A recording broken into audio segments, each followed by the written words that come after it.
আসসালামু আলাইকুম, আমাদের চ্যানেলে আপনাদের আবারও ওয়েলকাম। আজ আমরা নতুন একটি রেসিপি নিয়ে এলাম। কিভাবে ঘরে খুব সহজে আচার বানানো যায়। অনেকে মনে করে থাকে আচার বানানোটা খুব ঝামেলার, তাই তারা বাজার থেকে বিভিন্ন ব্র্যান্ডের আচার কিনে আনে। কিন্তু আমরা ঘরে খুব সহজে স্বাস্থ্যকরভাবে আচার বানিয়ে নিতে পারি।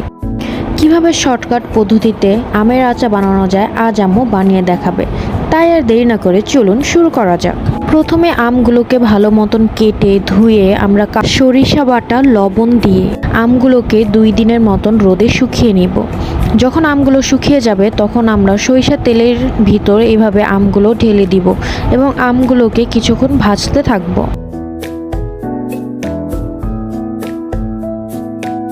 প্রায় 10 মিনিটের মতন রান্না করার পর এর ভিতর আমরা চিনি দিয়ে নিব। চিনিটা আপনারা আপনাদের স্বাদ অনুযায়ী দিবেন। যদি বেশি টক করতে চান তাহলে চিনি বেশি দেওয়ার প্রয়োজন নেই। এরপর আমরা কিছুটা রসুন দিয়ে নিব, এতে স্বাদটা অনেকটাই বেড়ে যায়। তারপর আমরা আবার অনবরত নাড়তে থাকব। আমরা যদি থামিয়ে দিই তাহলে কিন্তু নিচে আচারটা লেগে যাবে। আচারটা রান্না করতে করতে যখন এই পর্যায়ে চলে আসবে তখন আমরা এর ভিতর স্বাদ মতন বিট লবণ দিয়ে নিব। এর আগে আমরা কিছুটা লবণ দিয়েছিলাম, কিন্তু বিট লবণ দিলে আরও কিছুটা স্বাদ বেড়ে যায়।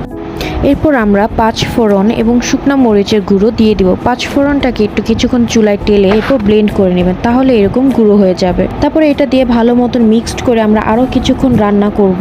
আপনারা আপনাদের স্বাদ অনুযায়ী ঝালটা কম বেশি দিয়ে নেবেন। এরপর আমরা এটাকে যেহেতু সংরক্ষণ করব তাই এর ভিতর পরিমাণ মতন ভিনেগার দিয়ে নিব। ভিনেগার দিলে এটা অনেক দিন সংরক্ষণ করা যায়। এই পর্যায়ে আচারটাকে চুলা থেকে নামিয়ে নিতে হবে। দেখতেই পাচ্ছেন আমাদের আচারটা কতটা পারফেক্টলি হয়েছে। এই রেসিপিটা যদি আপনারা ফলো করে থাকেন তাহলে আপনাদের আচারটাও খুব পারফেক্টলি হবে এবং প্রথমবার যারা ট্রাই করতে চান তারাও এই রেসিপিটা দেখে ট্রাই করতে পারেন। আশা করছি আপনাদের কোনো সমস্যা হবে না। এরপর আপনারা আপনাদের পছন্দ মতন বয়মে সংরক্ষণ করে রাখতে পারেন। এইটা আমাদের নতুন চ্যানেল এবং আমাদের নতুন চ্যানেলে অনেকটা সাবস্ক্রাইবার বেড়ে গিয়েছে, তাই আপনাদের সকলকে অনেক অনেক ধন্যবাদ। আমাদের ভিডিও যদি আপনাদের ভালো লেগে থাকে অবশ্যই লাইক, কমেন্ট, শেয়ার এবং সাবস্ক্রাইব করে আমাদের পাশে থাকবেন। ধন্যবাদ।